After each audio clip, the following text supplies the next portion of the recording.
Hi, everyone. Welcome to another episode of the Vinh and Ali show, where in this podcast, we're going to be reviewing the book Still Like an Artist by Austin Kleon. Hey, Ali. How you going, brother? Hey, Vin. How are you, bro? We're back to video. We're live. I know we are back to video and we're live, which is really interesting. We've done a series of episodes offline and no camera just to see how that impacts our ability to be able to converse. But I think it caused us to butt in on each other because we can't see each other. So when when one of us has a thought, we're about to jump in, but the other person can't see us, and we've lost the visual stimuli, right? Mm-hmm. It's all about the visual stimuli with us. Such young teenage boys we are. Now, this book was super short. This was such a short book. I didn't expect to get a lot out of this, but I did. Is that the overview? Well, I mean, the overview for me with this book is that it gave me a lot of clarity as to how I should approach mastering a craft. I always felt bad copying people because going through high school and going through the education system, we're taught that copying people is bad. You know, you don't want to copy your friend's work. You don't want to copy this person or that person. You want to do your own work. So, I mean, the title of this book immediately grabbed me because Still Like an Artist, I never thought that artists steal. I didn't think that was what artists do. I thought they create something that's original. So it completely reframed for me what stealing is or copying is. It kind of helped me see that in a completely different way that now I can apply into archery. I can apply that into my work as a thought leader. I can apply that to how I live my life. So this was a short but very, very powerful book for me because it reframed so much. Yeah, I agree. The word that always comes to mind when I think about this book is emulation. It gives you a really cool framework for practical emulation. And I remember before reading this book, I first read this book maybe in 2015. And I was in that mindset back then that, you've got to protect your ideas. It's all about creating original thought. But then this book helped me conceptualize it. Wow, actually nothing's original. Every single thing is an evolution. It doesn't matter what it is. And I love even the example that it uses in the book. It talks about Kobe Bryant and how Kobe Bryant studied Michael Jordan, Magic Johnson, all these players that were there before him. Then he copied their blueprint and then added his own flavor. And I think it gives, overarching, it gives you courage to go out and actually try things.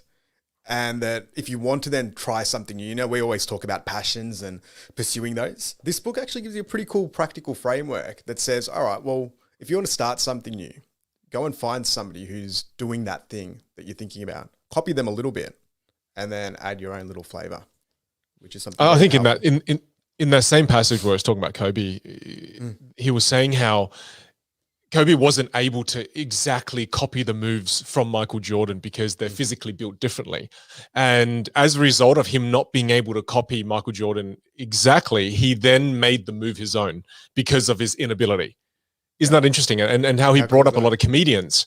Yeah, how comedians try to completely emulate another comedian, but because they aren't able to do that, they end up creating their own style. And I think that then removes that negative stigma that's attached to copying people. I don't know if you ever had that, but I felt that to the max. Anytime I had someone I was inspired by, the moment someone says, you're just like that person, or you copy that person, I feel so bad. So whenever I looked at emulation or copying, I always looked at it with, should I be doing that? I don't know. Is this right? Whereas this book completely now has shifted my mindset it's okay. It's how all of us begin. I mean, when we learn how to walk, we look at mum and dad and we watch them walk. I mean, we emulate from the get-go. It's true. And what's that saying? Imitation is the greatest form of flattery. Well, this book says that's not true. That book says this is not true. Well, it does. It says hold on. Imitation is not flattery. Merely imitating your heroes is not flattering them. Transforming their work into something of your own is how you flatter them. Adding something to the world that only you can add. So it isn't flattery, but again, it's like you copy to get started, but then you gradually are able to create your own uniqueness. Yeah. Well, it's even when you look back at the Renaissance, when there was a massive art movement back then. It's even the artists like Michelangelo and Da Vinci, they would all learn from a master, and they'll do like 5-10 year apprenticeships where they would be at times tracing those pieces of work and literally copying those pieces of art or helping produce them, which would then lead to them eventually creating their own masterpieces off the back of that. And I think we see it everywhere, especially in the mainstream arts. Like even when you listen to music, when you watch movies, they're generally pretty similar. They're just a variation of something that's existed prior to that. And, you know, the thread of inspiration is usually pretty narrow from where that comes. Like, so how many artists say, oh yeah, I was inspired by the Beatles still, right? How many movie filmmakers are inspired by Scorsese and George Lucas or Steven Spielberg? And then you see another 1,000 offshoots of that. So I think it's cool to change that perspective that this is a natural part of creation. But it's also kind of sad to realize that nothing is original anymore. I mean, that statement, is it completely true, you think? I mean, nothing is original anymore. I mean, aren't we original as human beings because there's no other person like me in the world? But then, you know, having read all the books we've read, we're actually a lot more similar than we think. You know, we feel like, oh, I'm suffering from such unique problems, but then gradually you work out we're all suffering from the same damn thing.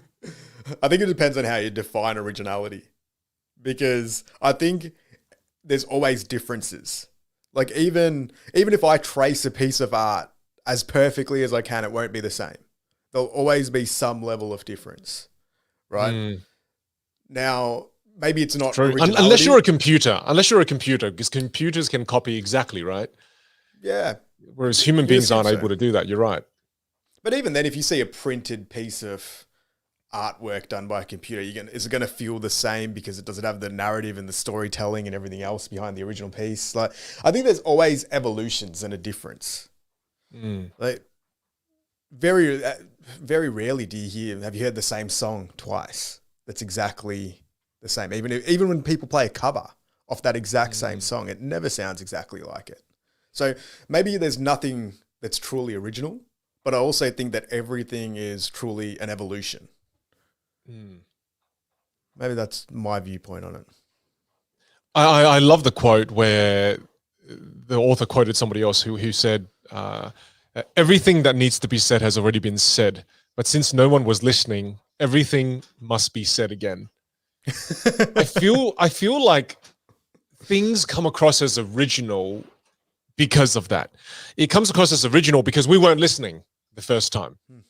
And as a result of us not listening, and as a result of us probably not remembering, therefore, when we hear things, we go, wow, that sounds so original. This is such an original sound, especially when it comes to music. But it's just because maybe you haven't heard maybe you haven't heard the original. It's just, I thought that was such an interesting quote that really lends itself quite nicely to thought leadership, in that teachers, thought leaders, speakers, people that you follow on social media, they're generally all saying very similar things if you follow them closely, because like this person said, everything that needs to be said has already been said. It's like every single combination of words that could be put together has already been put together.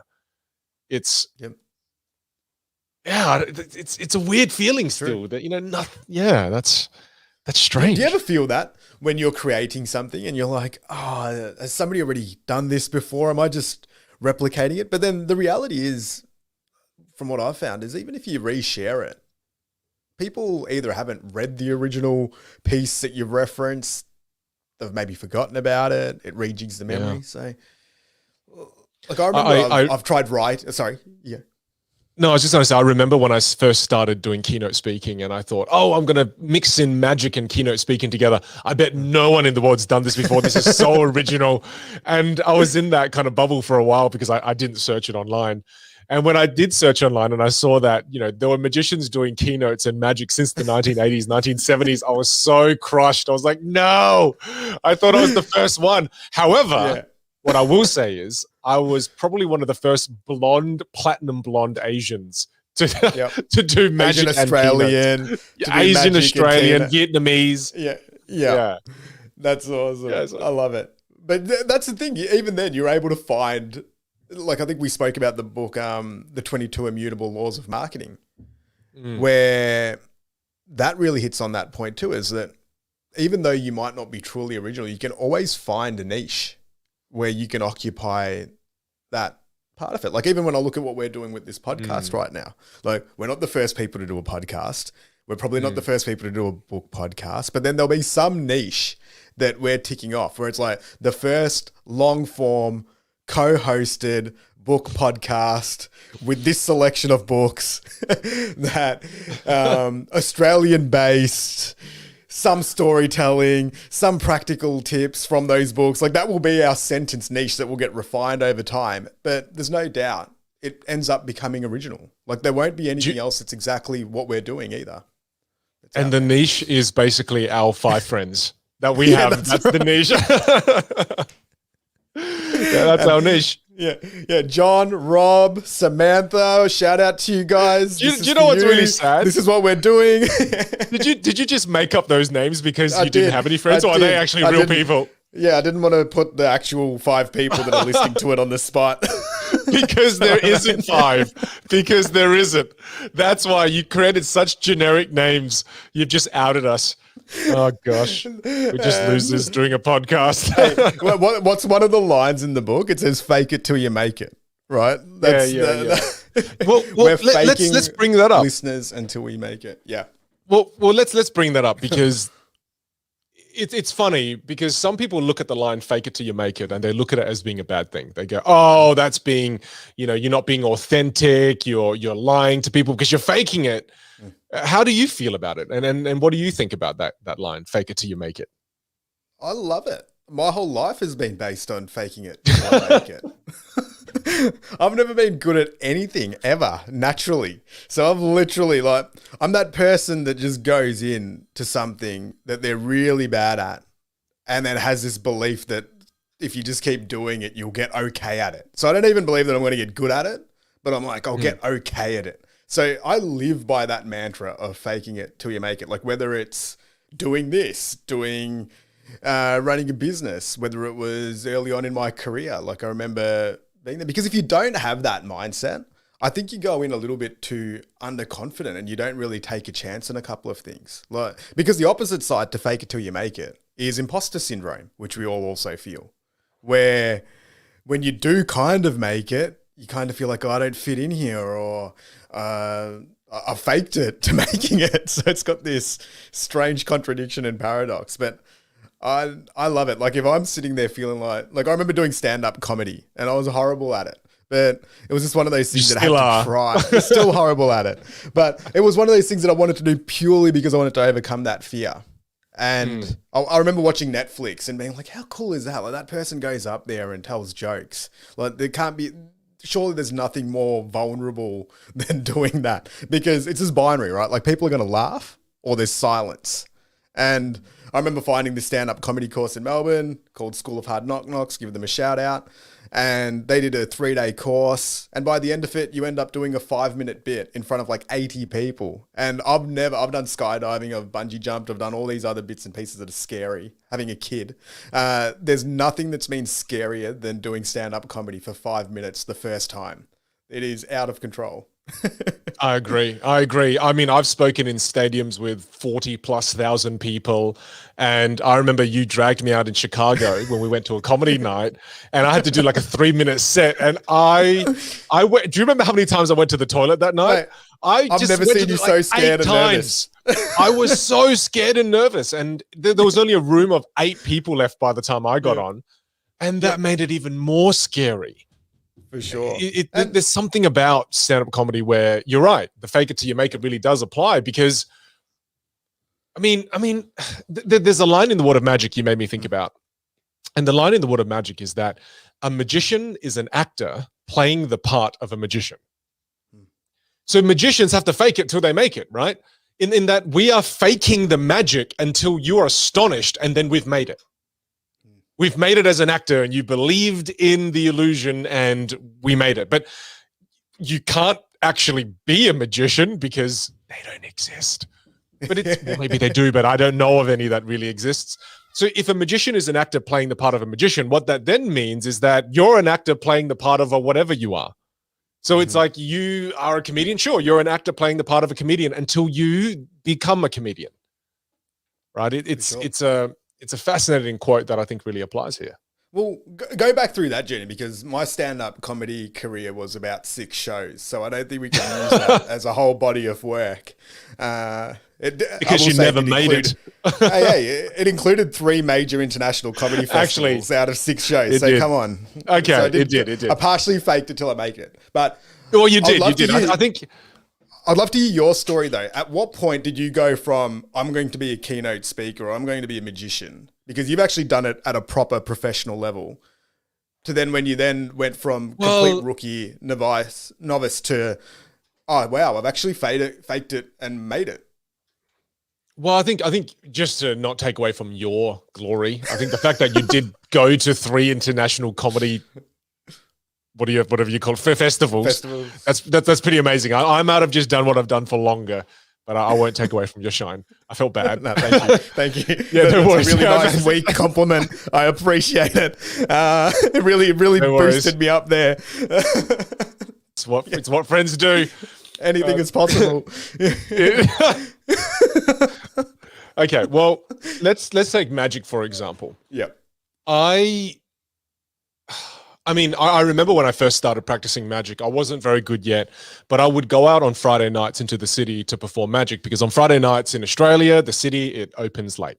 So it opens till about 9 p.m. So after work, I would go to the city with a few friends. Now, at this point, I wouldn't classify us as magicians because we weren't professional magicians by any regards. But I remember what we used to say. And in saying this, it gave us confidence to actually walk up to people and perform. So what we'd say is we walk up to people, and this was absolute lie. We'd walk up to people and we say, hey, we've got a gig this weekend and we're just doing a bit of practice for our gig coming up.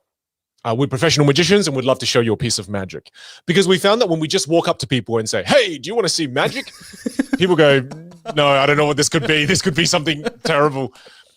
However, when we gave it the context, no, what are you thinking? He's going to drop his pants. He's going to drop his pants. That's going to be the trick. And I don't want to see that. So inappropriate. It does sound like that's about to happen, doesn't it? Such childish. No, but it's true. This is where my stand-up comedy career ended so quickly as well. This lowbrow rubbish. Well, hey, I'm laughing. I think it's funny. I think it's hilarious. Yeah. Well, so we would say things like that. We would say, hey, look, we're professional magicians. We're about to do an event this weekend. We're doing a little bit of practice.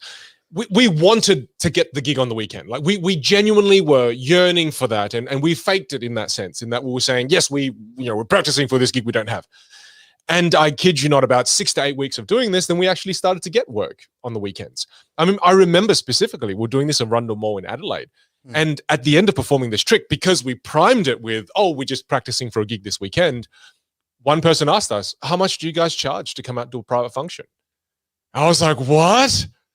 They want to book us, and it was amazing because he then did book me for a small little gig at the finance firm that he And ran. how many gigs or mini street gigs had you done by that point before you got the approach for being booked? It was about six to eight where I got booked on the street.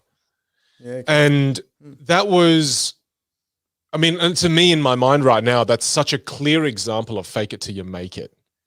Because I genuinely was faking it, and then it led to a booked gig. And then at that point, once I did the professional booked gig, I felt professional. So now I was no longer faking it.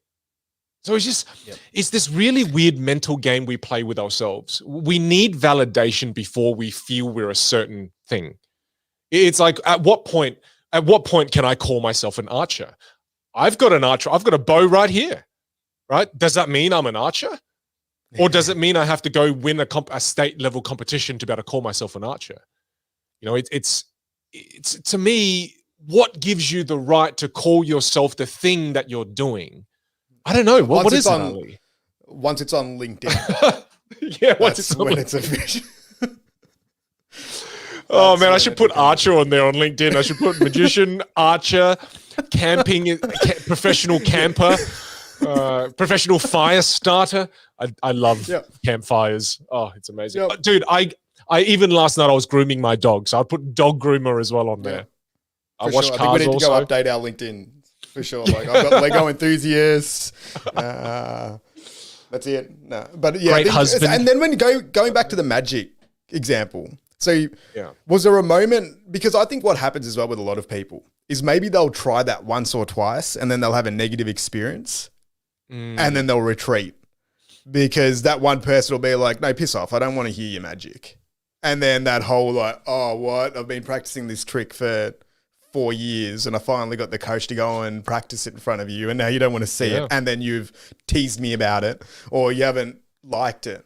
How do you think people overcome that? Because to me, that feels like the big difference between those who actually end up faking it till they make it versus those that don't due to, say, fear or doubt.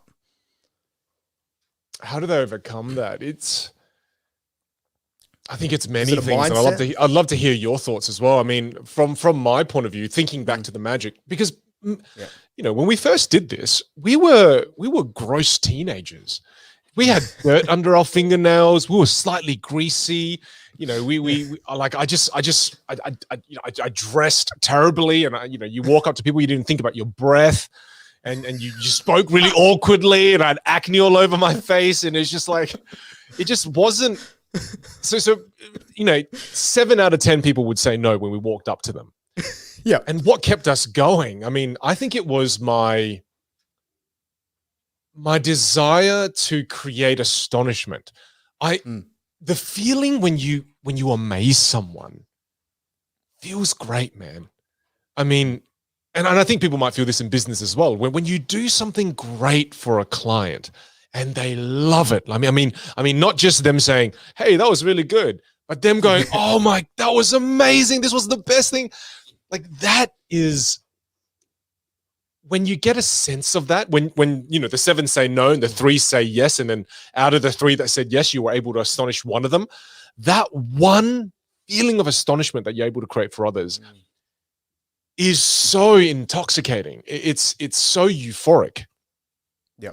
That it makes you go, "Oh, okay, suffering from 7 no's, 2 fails, and to get 1 win is worth it." Whereas I think if you just got failed, you know, if you failed 10 out of 10 times, week after week, year after year, I don't know if anything will keep you going at that point. I mean, far out. I mean, you got to get a little taste of something. So I think the word that I was looking for that I wasn't able to find, but I'm able to find now, is progress. Some form of progress and some form of small win. Yeah. Momentum. It builds momentum because then when you got booked, then it probably, you get a little bit more confident. Then you get a little bit better. You practice a bit harder.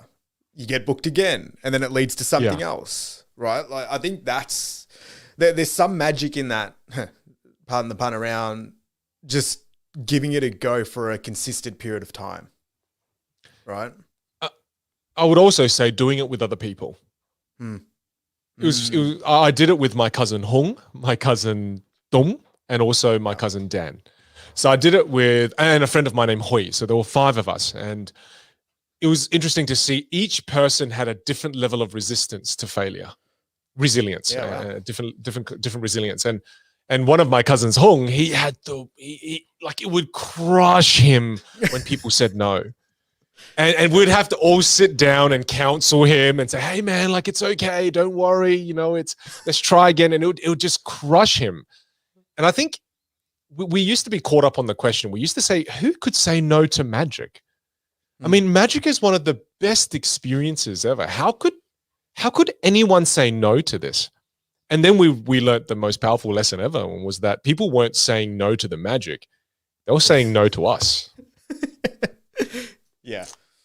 Yeah. Well, I think so then we were like, oh. Yeah. Well, it's like when anyone walks up to you in the middle of the street and they're like, "I want to show you something." Your first reaction is going to be skepticism. Like, why is somebody coming up?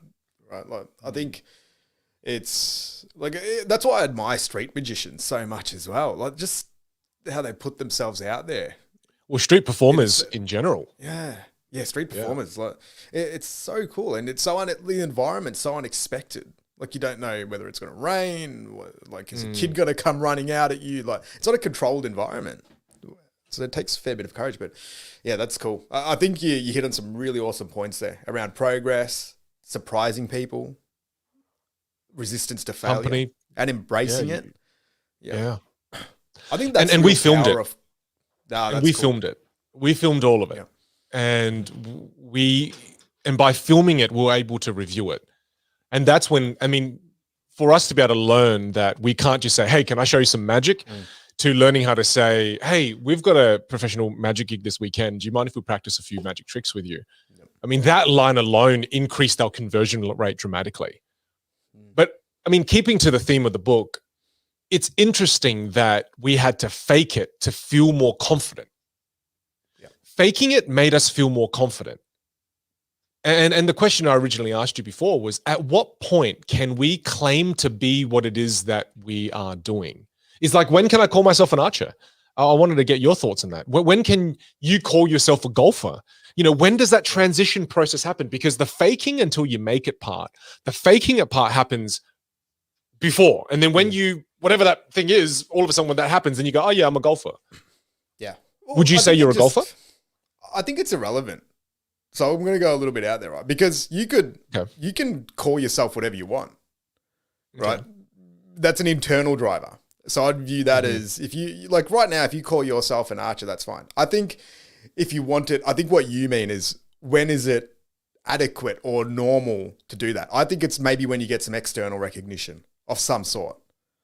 Right? So when your coach tells you, well, you're now an archer, or one of your friends are like, hey, Vin's the archery guy. Like, I'm going to go to him to get advice on archery now because he's that person.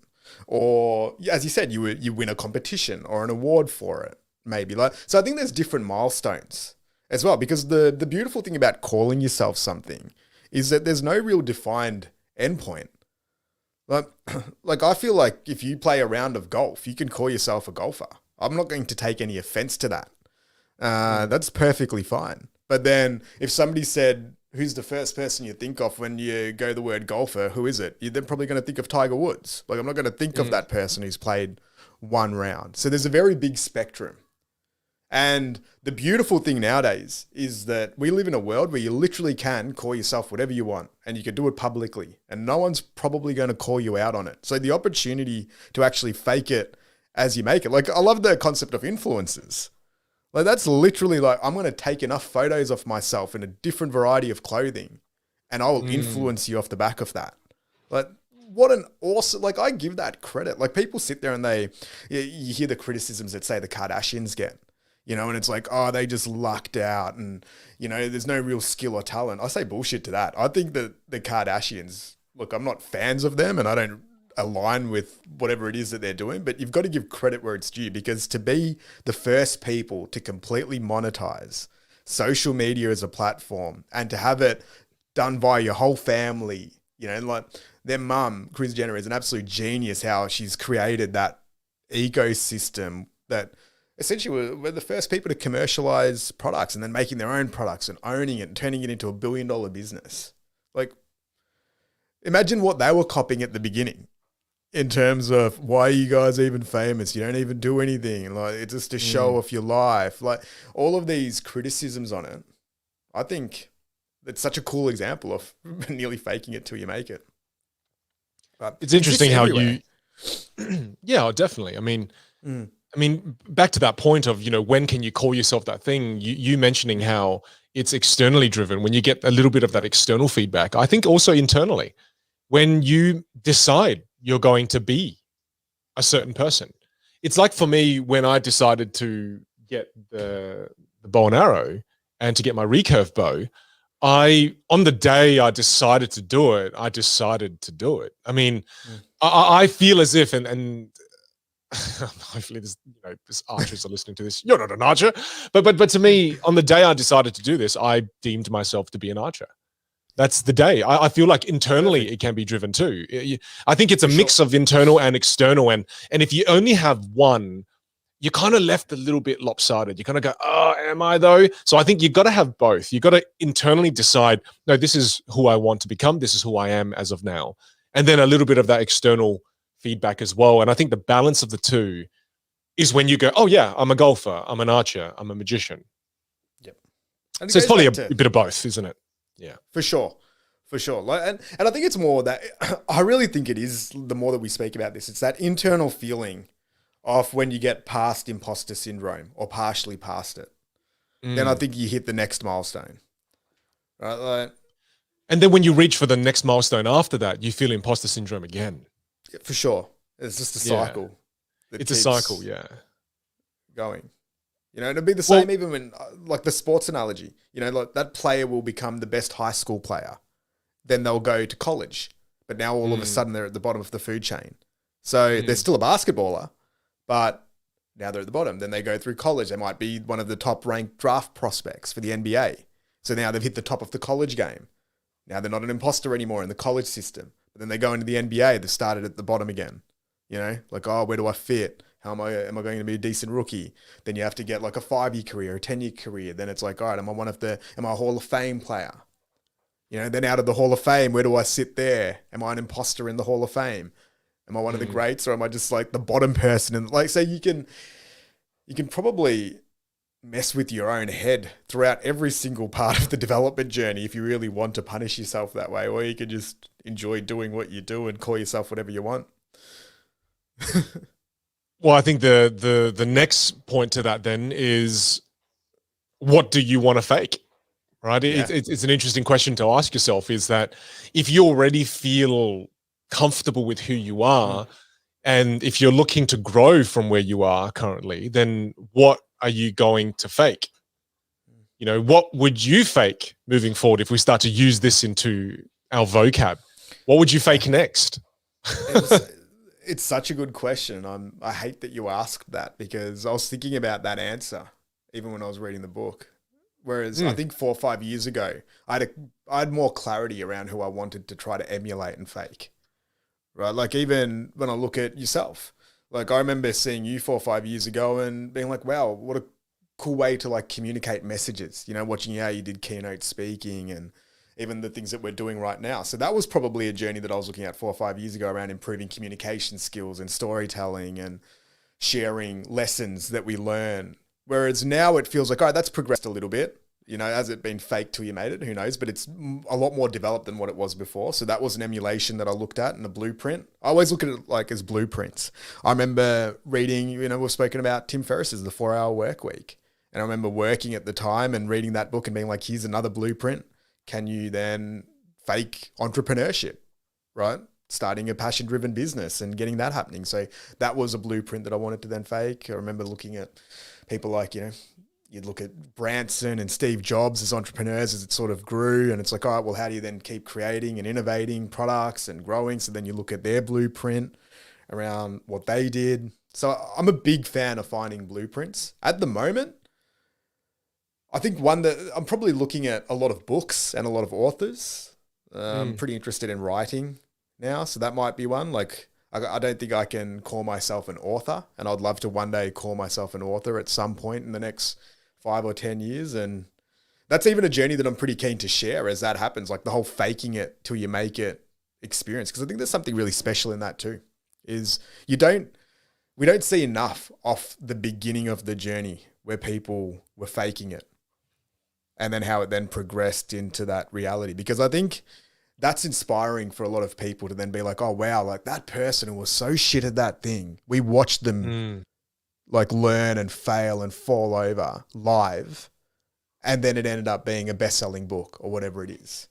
Like, I think we normally see them once they make it. We don't see the fake it journey. Yeah. And it's hard to document something when you're crap at it too, because you're focusing on what you're doing. You can't, I know you're pretty good at this. You videotape your whole life. Well, no, I mean, what I was going to bring up was that the hard thing about documenting the fake it part is that, let's say you're I don't know, say your business is in the realm of, I don't know, say this is a terrible example, but say you're an electrician. How you can't exactly fake it until you make it, because people will die, right? It's a surgeon. There is, yeah, exactly. I mean, there are skills you have to acquire, the degrees you need to get. It's true. But then, yeah, I mean, well, one thing I was going to say was that the fake it journey, I think the word fake it is almost the wrong word, because anytime I think about it, it kind of creates this in my head where it's like, that doesn't sound right. And I think it's because the word fake isn't the right word. It's emulate until you make it. It's it's learn. Yeah. It's learn. Yeah. Learn until you make it. And even the word steal, right? Like the word stealing like an artist. That concept, like the word steal gives it a negative connotation, because you're not stealing, you're emulate. Like you're learning from others who are experts at what they do. And then you're breaking down the foundations of that skill. Right? Like, like if you think about it, no one wants to go out there and be like, oh, I'm the best imitation of this person. Everyone wants to be their own individual version within that vocation. You know, even when you use the electrician example, or you use the surgeon, the elements of fake it till you make it and steal like an artist still apply, because the curriculum that they're learning is essentially faking it. They're copying what other electricians have done prior to them to get an electrician a qualification to then perform the works required by an electrician. It's the same with the surgeon. Like, how do you practice the surgeries, right? Like you do it on cadavers, and you do it on you use the board game Operation is obviously one of the things that they would be using a lot. And you go and then you do your apprenticeship and your internship after you graduate, where you're being supervised. Like it's going to be 5, 10, 15 years before you actually perform a real surgery. And that's... And while you were saying that, it just made me think that, you know, the first time a surgeon goes out and does surgery, it is a case of faking it until you make it. Even though you have the skill set required and the knowledge and everything, that first time you're doing it, you're still kind of faking it, because you've never done it before. You know, if you've never genuinely done it before, and then after the first time, you get a bit of that external validation, you get a bit of that internal validation, and you start to go, yes, I'm now a surgeon.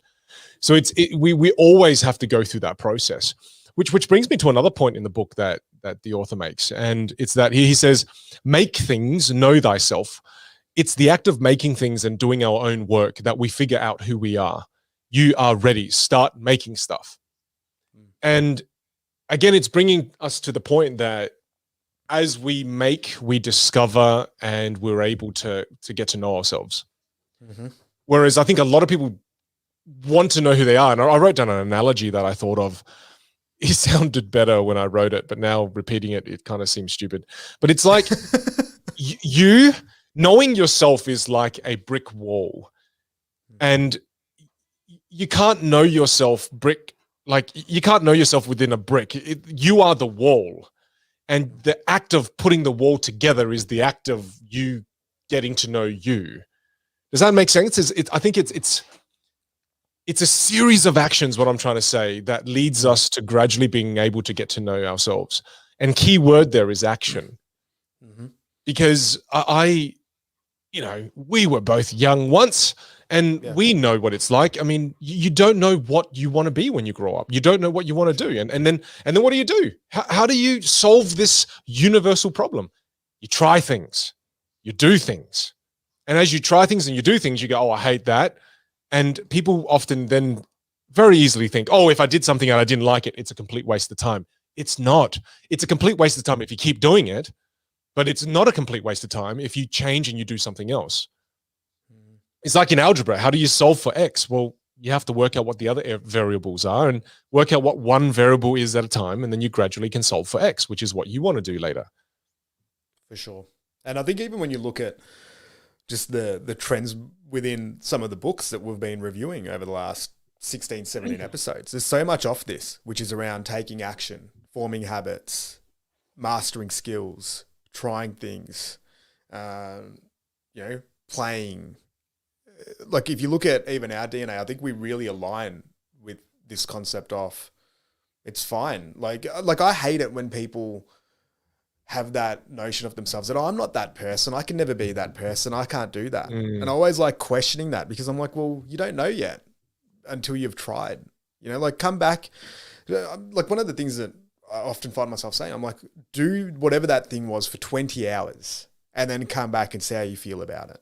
Like, don't do it for an hour or 2 hours or 3 hours. Like, and I remember a real practical example of this was I was mucking around with the Rubik's Cube a year or two ago. And I remember the first hour or two when you sit there and you've never really played with a Rubik's Cube before. It's like, oh, well, I'm never going to be able to remember these algorithms and be able to figure it out and the sequencing to do it. You know, so that 1 to 2 hours, I'm guessing it wipes out 80 to 85% of people that are going to ever pick up a Rubik's Cube and they'll have it in their house. I was one of them. Made. Yep. Yeah. So, and it's about the 3 hour mark or 4 hour mark, those algorithms start taking form. And then you remember, all right, this is the first step. This is the second step. This is the third step. And you do it with the piece of paper and the formula. And then after maybe 5 hours or 6 hours, you can do it off paper. After about 8 hours, you can now do it. You can remember all of the formulas and you can start doing it by yourself. You know, after about 10 hours, you can then probably start improving speed on it. And it would be the same with golf. It would be the same with archery. It would be the same with magic. Like the amount of times I've looked at a magic trick and then I've seen the descriptions of how to perform it. I'm like, you know, like, I want to learn this in 5 minutes. I don't want this to take 10 hours for me to do it even half poorly. Whereas I think that's the breaking point, is if you can get past that initial phase where your brain will say it's not worth us committing to this because this thing is stupid. If you can get past that, generally you'll be able to learn the skill to some extent, maybe to at least 80% of the ability required to perform it. You just clarified a lesson in Buddhism for me. Strangely enough, in you saying that. That's exactly what I was going for. That's exactly what I was going for when I started with that. I was shocked you haven't said this earlier. So what lesson were you trying to go for in Buddhism? Why don't you explain? Why don't you go ahead and explain? Part of Buddhism is letting the student then also share what it is that they've learned. No, okay. Terrible. The lesson you clarified for me was, and my mum and dad are devout Buddhists. This is why I bring this up. And they always said to me that in Buddhism, it says that, you know, life is suffering. And a big part of life is suffering. We just have to choose what to suffer for. You know, what are we willing to suffer for? And so to me, learning how to do a Rubik's Cube, learning archery, learning how to play golf, there's a degree and element of suffering involved there. When, you know, when you're just starting to learn, it genuinely is a form of suffering when it comes to archery. I started learning shooting a recurve bow with a 32-pound, limbs. And the first 10 times I pulled it, my shoulders, my back, my lower back, everything was sore, genuinely suffering. And to me, I think in life, like it finally makes sense to me. Oh, okay. So everything is a form of suffering in terms of being a parent is suffering. I mean, you know, I've seen sometimes my wife follows some people on Instagram, and some of these parents make it seem like it's always amazing and every day is positive. I'm like, that is a load of crap. That is not true. You're lying. You're suffering. You're lying. And then I'd love to create a real parenting Instagram and just show suffering. And to me, thank you for making that make sense for me, because I always thought, what does that really mean? Life's not suffering. And when they first told me, I was like, that is a terrible statement. It's not suffering. Life's great. But it truly is. And especially when it comes to learning things, far out do we suffer when we're a beginner. Yeah. Yeah. Like stand-up comedy, when you made me do that 3-minute set in Chicago, dude, I was suffering for like an hour before I went on stage and suffered on the 3 minutes on stage. And then therefore after that, I couldn't, you made me do this just before a keynote of mine the next day in Chicago. So I lost all my confidence. I was like, I'm not funny. No one likes me. No one's going to like my keynote. So no one's going to, even though you've done it 100 times, it's like no one's going to like my keynote. Like all of a sudden you've lost all your abilities. Yeah. And when I got that first laugh that next day during my keynote, I was like, they like me. It's okay. Yeah. The world is restored back to its normal. Yeah, you're right. This is how it should be. I love how you shape that lesson as well. Because even for me now, when I look at new things, I'm going to use that as a little bit of a trigger point. That Yeah, it's I worth want to suffering. learn this, but what degree of like, and I might even reshape it a little bit because the word suffering will just make me get lazy about it. And it's like, what degree of growth or discomfort am I willing to go to get that result? Yeah. I mean, Because I I don't thought think I that with consciously archery. think about it. Yeah, I think we just end I up thought that doing about things. archery. Well, it depends what though, because archery is really frustrating and physically demanding. Yep. Because for me to get my form right took me about a month of shooting every day. And I don't even think my form is that perfect yet. But it's suffering in that it's mental suffering because you're frustrated. You film yourself from 4 different bloody angles, and then you have to put it together, put it on the computer and look at your form, and then look at your form versus, your coach's form and try to identify where you're going wrong. So there's mental agony and mental effort. And then after that, there's the physical agony of it. And you've really got to think about. You're talking about something here that I think you do that's very uncommon. And it's why I feel like you can master skills a lot quicker. So go through your process of how you're approaching archery so people can get an insight into a way of developing a skill. Because I know we haven't actually spoken about this too much. I know you've been doing archery, but I haven't dug deep into your approach. I'd love you to break it down into how extreme, because my guess is on a level of 1 to 10, you're sitting at least an 8 on level of into this and extreme. So I'd love you to break that down. I'm pretty into it. Yeah, I'm pretty into it. Well, it was triggered, this whole archery thing, because I watched a zombie movie and I realized how important it is to have the skill of being an archer, because you're not limited to ammunition. You can shoot the zombie in the head and retrieve the arrow, and then you've got unlimited ammo. So your why strong. Yeah, the why behind it is a big tick. Absolutely. Ali, if you ever turned into a zombie, I would not hesitate. Let's just say. I would, even if you weren't bitten, you'd get I was hoping you'd say the other way, like if there was a zombie apocalypse, Ali, like come to our place, I'll look after you. But no, it was the other way. You actually wanted to just end my life. All right, fair enough. Absolutely. Food. For food purposes. So step 1, you need a strong why. You always eat Tim Tams. No, look. Here's the thing. I've always, well, it's like, let's not go down the rabbit hole. Yeah, okay. Because it's turned into cannibalism. But I got the bow, and I point over there because the bow's over there, and I might bring it on screen because it's so sexy. Yeah. But I got it because I wanted to find a hobby that I could play with, where I go out and I just play and I have a good time, and there's no commercial thing to it. There's no me trying to monetize it. There's nothing. It's just for me. It's just for me to be able to enjoy. And that's why I got into it, because I wanted to find a hobby and a passion. And I think during this pandemic, you're in Melbourne, I'm in South Australia, Adelaide. We're both currently still locked down.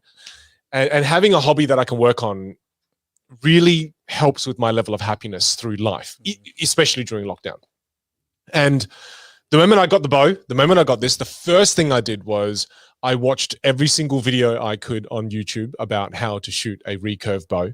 I learned everything I could for recurve shooting. I read a book as well on recurve shooting. And then after that, I tried to apply some of it. And then I filmed it and I reviewed myself. So how many hours of like research prior to shooting your first arrow, do you think? Before I even bought the bow, I was reading about bows. I would say YouTube videos and reading about it.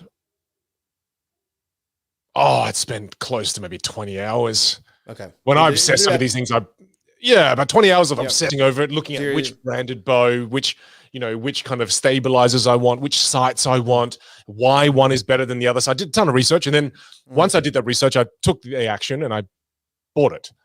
Yeah. And then once I bought it, I started to apply the lessons of form and the stance and how to draw and how to set. So I went through all of that. And then after I learned all of that, I applied it, I filmed it, I reviewed it. Yep. And then I reviewed it and I go, oh, right now my anchor point is off. So then I would fix my anchor point. And then after that, I reached out to 2016 gold medalist for archery. Here we go. And they didn't reply. And I was like, damn you're too good.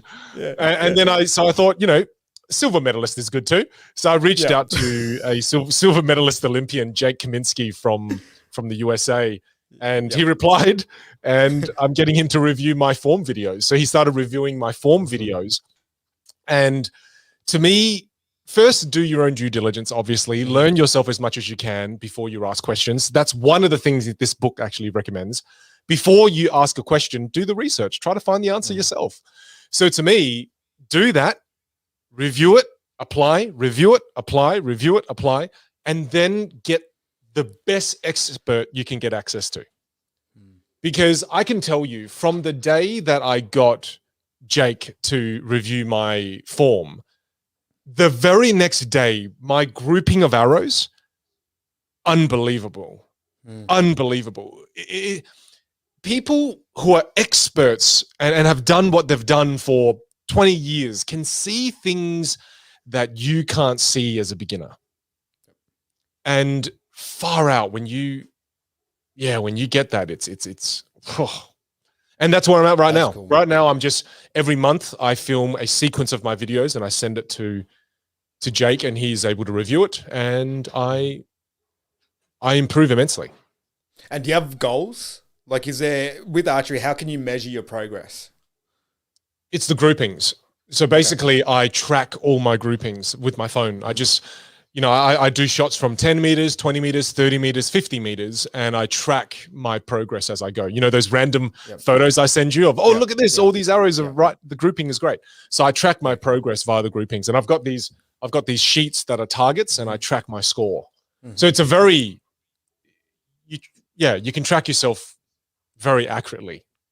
And where would you say, like, because I love what you just broke down there, that concept of, for anyone out there that's potentially looking at a vocation like archery or a passion like that, like, you broke that down so nicely in terms of, all right, well, you can get 20, 50 hours of resources, probably just off YouTube. It's not going to be structured for you, but you can get the basic foundation. So I'm guessing some of them are structured really well. I mean, that's the awesome. People I jumped on YouTube to watch, they structured it really well. And one of the guys is straight out of Melbourne. Yep. Perfect, right? Yeah. So even after that initial research, by the time you bought the bow, you weren't really going in blind. Like, you knew at least you had a foundational level of knowledge around how to shoot the arrow. So perfect. So you've got that. Then you go into your testing and reiteration phase, call it, where now you're applying the knowledge, you're then reviewing it with videotape, you're applying it, reviewing it, applying it, reviewing it. You do that for a period of time, and then you go to expert. So that's like the formula, right? Yeah. And then you're at the expert level when you start plateauing with your own knowledge that you've got at the moment, and you're not seeing the groupings change that much. Yes. Like, they're decent, but they're not really changing too much. And then you go to the expert, and then it just game changes it, because the expert now puts together all the foundational knowledge and gives you what you need to go to the next level. Let me grab something real quick. Yeah.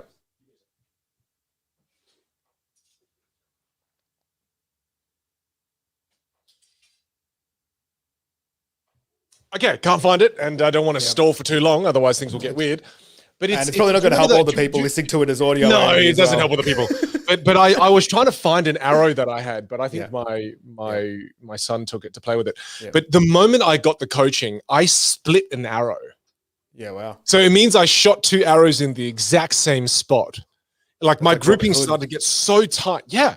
And it's happened twice to me now. And that would have never happened beforehand, because I was spraying the target. Cool. And and then it just made me think, how many other areas of life is this applicable to? All other areas of life. So then immediately after I did that with archery, I immediately got a PT, like a personal trainer. Shout out to Adam Murphy, who's an amazing, he was one of the strength trainers for the Adelaide 36ers for the basketball team.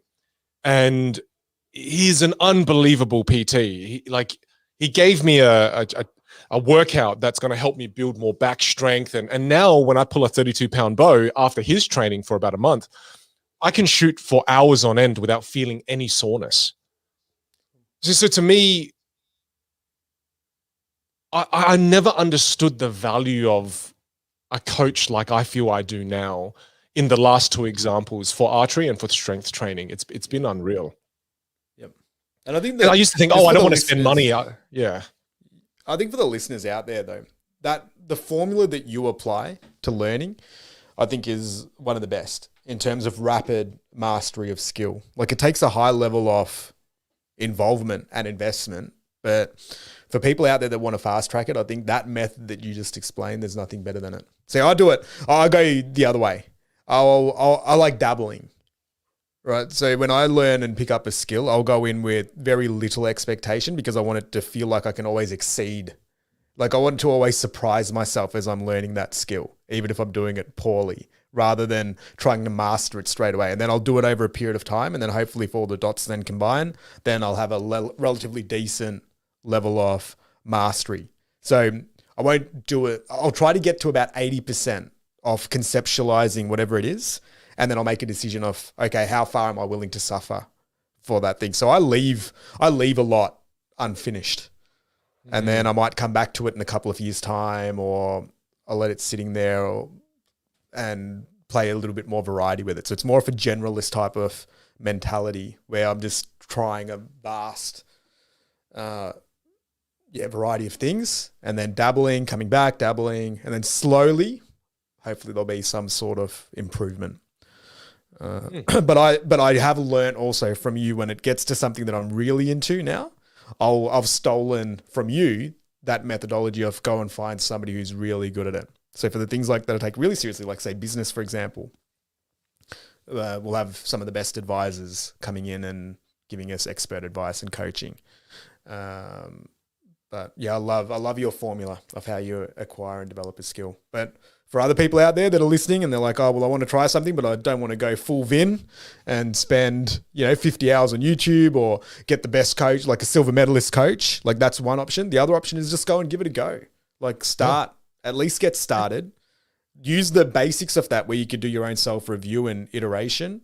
You can take it slow, but I think it's more about get out of the mindset that I can't do this or it's not for me, because 3 months ago, whatever, you weren't an archer. Whereas now, I think if you're getting coached by a silver medalist archer, you've got those groupings, you're there. Your question before, when you ask whether you're an archer or not, I'm saying, yeah, you're an archer. I think you've done enough work there to be an archer. And I am effective at a 20-meter range, quite precise. Yep. So if there's a zombie apocalypse, my diameter that I can patrol is 20 meters. So you can't sniper them from like 50, but 20 meters, you've got zombies covered. Awesome. At 50 meters, it's friendly fire for sure. Yeah. Friends are gonna get hurt, but at 20 meters, the zombie is dead.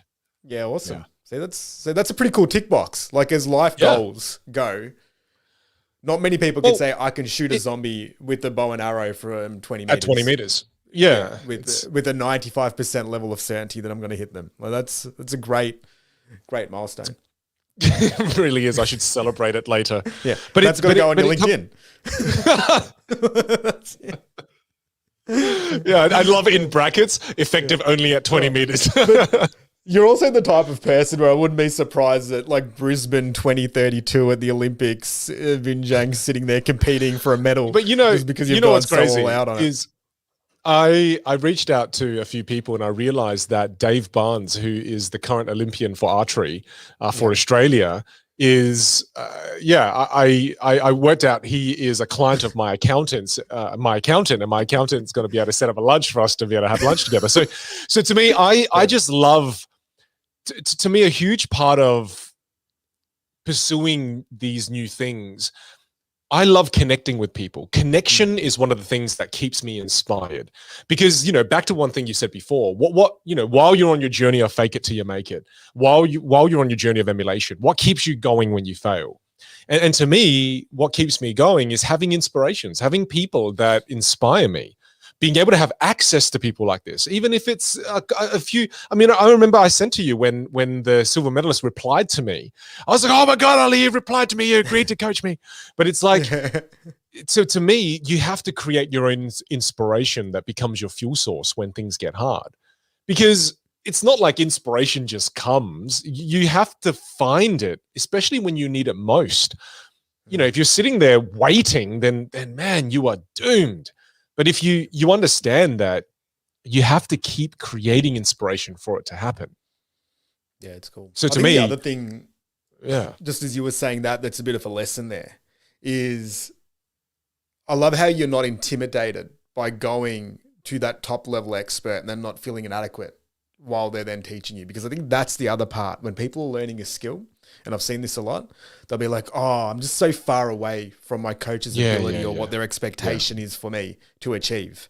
And then there's that level of intimidation. Like some people would rather go to Joe's archery down the road that he does out the back of his shed, where he's never won a silver medal and just has a couple of bows and shoots around, but he can teach you the basics, because they'll feel more comfortable feeling like, oh, this is more at my level. And I think it's very cool that you go for the top level. We see it a lot with golf coaching as well. But like there's a pretty big discrepancy between a very, very good golf coach and a trainee golf pro that's maybe at your local club. Like the ones that are the top level, that are training the top professionals, like they're at that level because they can see things that the others can't. They have techniques and they have ways to communicate the message in a different way. They've done the work to acquire that knowledge. And I think that's a really important one when you are looking for a coach or somebody to emulate. Like find somebody that's really proven, that's coached the best players, that's achieved that result at the highest level, because there's proof there in the pudding that they're going to be able to help you out a little bit more. Yeah. And then to me, it's worth it for me because it inspires me. Yeah. Cool. Because look, again, nothing wrong with going down to Joe's archery, but that doesn't inspire me. If that does inspire you, then great. Whatever it is that inspires you. I think, I was saying to my wife the other day, we had a morning where, we had we had some tough situations going on in our family, and we woke up that day and we just didn't feel like doing anything. And I remember her saying to me, I just don't feel like doing anything today. I'm like, yeah, me too. And I reflected on that for like a week, because it took us a good few solid days to get out of the rut we were in. And I find that even when you're going through a really tough time, it's not that you don't want to do things. It's that you don't have the motivation and inspiration to do anything. And if you allow yourself to sit in that space, you'll stay there. And you have to inspire yourself to get out of it. And I remember what I did was I went through all our old stuff, and I found like an empty photo album, and I found a little printer that prints photos, and I gathered a few of these little things, and I sat down with my wife and go, hey, why don't we sit down and scrapbook some of our favorite memories? And I got like some colored pencils and everything, and I got it out. So it took a lot of effort doing that when I felt all crappy. But then when I got all the gear together, I spread the table out, we sat down, that inspired us to do something. And then we did it, and we felt better, and we laughed, and we reminisced on memories. And, it's like, to me, you have to be conscious that inspiration is something that you have to actively seek, and it takes effort. So I do these things because genuinely it creates inspiration for me. Yeah, it's cool. And so drawing it all the way back real quick, back to what we were saying, is that when you do things and you make things, you get to know yourself better. And that's the game we're all playing. We are all playing the game of trying to get to know ourselves better, so that we can do things that are aligned with who we are, so that we can feel good, so that we enjoy this experience in life. I mean, there's nothing worse than not knowing who you are, and as a result, doing all these things that are not aligned with who you are, and then ending up in a place you don't want to be. Yep. Yeah, it's true. And just as you were saying that, I was thinking back to our last episode where we spoke about the Sapiens episode, where we spoke about energy. And that was a game changer for me, because I was finding myself going more into a pathway of contentment, because I felt like a lot of those items and passions and stuff had been explored. And I was getting worried that if I'm going to be on an endless searching for passions and thrills, at some point I'm going to run out of them. And I was weighing all that, and I've been sort of playing around with that for the last 6 months or so, 12 months, where it's like, all right, well, how do you practice contentment? Like whether that's through just appreciation of everything that's currently in play, versus how do you then balance that with actually taking action and then moving forward? And our energy chat and managing your energy was something that was a little bit of a game changer there. Because after it, I started realizing, well, it's overthinking it. Like if you get too detached, call it, or too content, for me personally, I was finding like that's not really resulting in me feeling like I'm adding the value that I need to add to myself and the people around me. Like, it's great. Like, internally, I could just sit there and just be in a Zen state all day, but it felt like I'm not at that point yet where I just want to be completely in that zone. Whereas, so I had to go back to the drawing board and be like, all right, well, how do you get that energy going, the vibrations going, the things that we spoke about, to then be like, all right, to start taking action. And then funnily enough, as you start just making moves, doing things, taking action, it just colors in everything. Like, it goes from being, oh, I'm a bit misaligned, or I don't have clarity, or I don't really know what I'm doing, to all of those dots and the energy that you're putting into things. They just start creating things.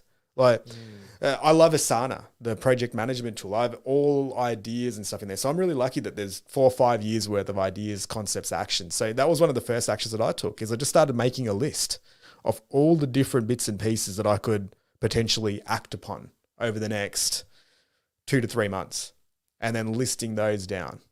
And then just over the past, since we did that episode, like just starting to act on those things. And then they're resulting in other bits and pieces that were even unforeseen. You know, like it will end up resulting in a meeting, a coffee catch up, trying a new move within the business, playing around with a new hobby, working on, you know, going for a longer walk, listening to a book for a bit longer, whatever that is. It just starts generating more momentum, more energy. And I think that there's power in that as well. So if you're out there and, you know, even with the pandemic and you're struggling with clarity or motivation or energy, just start doing shit. You know? Yeah.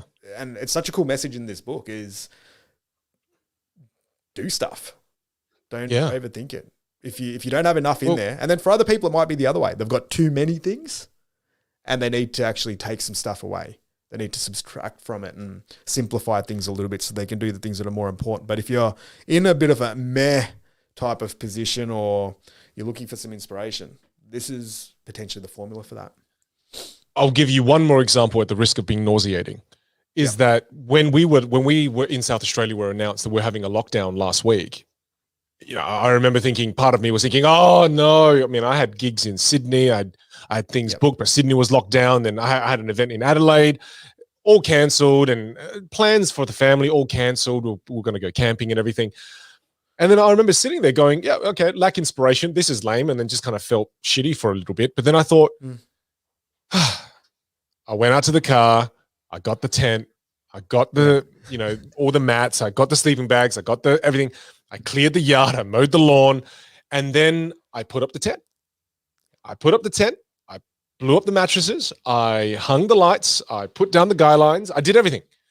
And then all of a sudden that generated energy in the house. You know, my wife started getting excited. We got this little new toasty thing that we can put into the fire to toast, you know, ham and cheese, tomatoes, toasties, and Xander got pumped. And so to me, it's amazing the value of just taking some action and making some things happen to build a little bit of that momentum. It's just amazing what that does.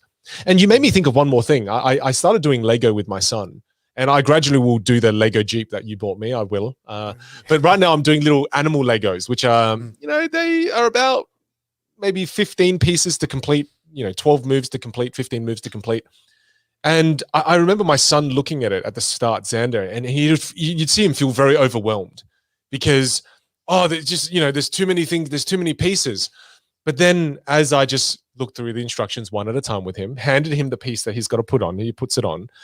And slowly as the piece gets put together, I see him gradually get more and more excited and more confident.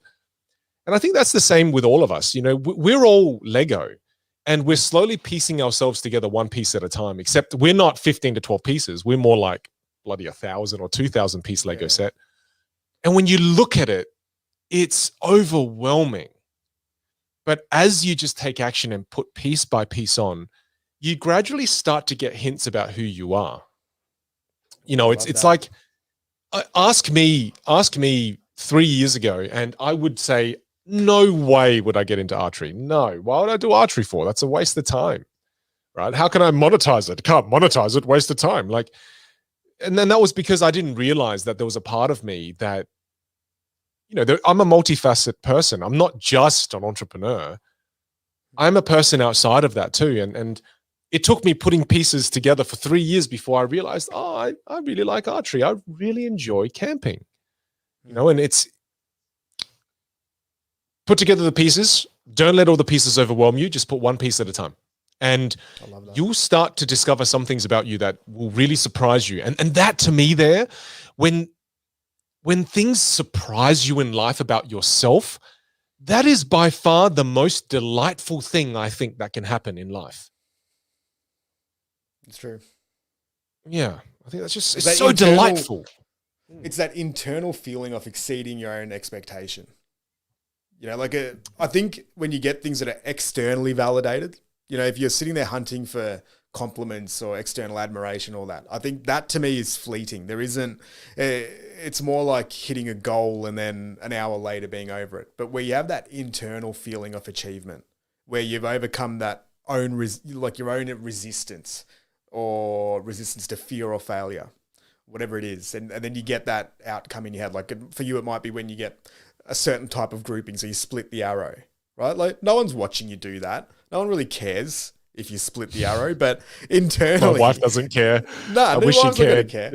Yeah, like, no one's going to care about that. But internally, you'll be like, oh, you'll know the work that you put in to make that result happen, and then that's got a pretty cool, deep level of satisfaction, I think, and that's what I love doing as well. Like I love those little examples, you know, even whether it's doing stand up horribly or starting a business, or we wrote, you know, like a children's book, like all these little things. Cool. We started like a burger venture with one of my best mates. Like these were things that we did that, you know, some of them we did short term, some we dabbled with, but there was so much fun just by going through that journey of doing something unexpected and surprising ourselves with, oh wow, like just with a bit of action, a bit of effort, a little bit of ideation, we're able to create something cool that our friends and family could enjoy, or that adds value to people, or that you feel that satisfaction of creating something and putting something out there and not knowing what's going to happen.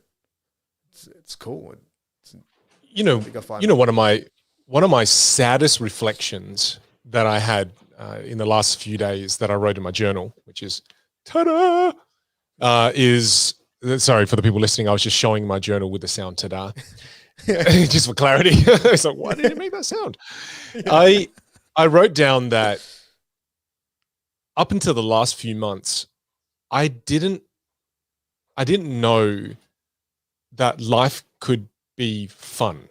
And it's just super sad, is that for so long in my life, I was so driven by making money. I was so driven by the financial aspect of entrepreneurship that even though I was doing things that were exciting, I never had fun in its most pure form. And I didn't think life was meant to have fun elements. Life was just so serious for me, man. And it was sad writing that because, you know, I've lived now 34 years, going on 35 years of life of not knowing that. And I think that was because of growing up in a family that's poor, that didn't have a lot of money, etc. So since a very young age, I prioritized the finance game and was playing the finance game and wasn't playing the fun game. And it was just funny reflecting on that. I wrote down and I was like, wow, I never knew that life should actually be fun. Yeah. And then the reason I say this is I want to link it in with the next lesson as well, is that this book says, you know, we should use our hands. In the literal sense of what I said, like use your hands. And the book says use your hands, step away from the screen.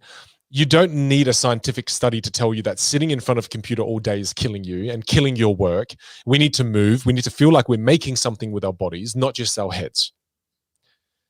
So to me, it's funny because the moment I started using my hands more, even as simple as writing, that changed everything for me. And I'm just gonna pair that lesson of writing with another book that I've been reading, and it's the book in Vietnamese is Thầy Thích Nhất Hạnh, and in English is Thích Nhất Hạnh, I think they'd pronounce it as. But he's got a book on communication, and Thầy Thích Nhất Hạnh says that writing is a form of nourishment for you, not just for the person you're writing the letter to. Let's say if it's a letter. Because the act of writing loving and compassionate and kind words is actually healing for you as you write it. Let's say you don't use your hands and you're typing an email. Even when you're typing a loving, a compassionate, and a supportive email filled with kindness, the act of you writing that isn't just beneficial for the person who receives it, it's beneficial for you as the person writing it.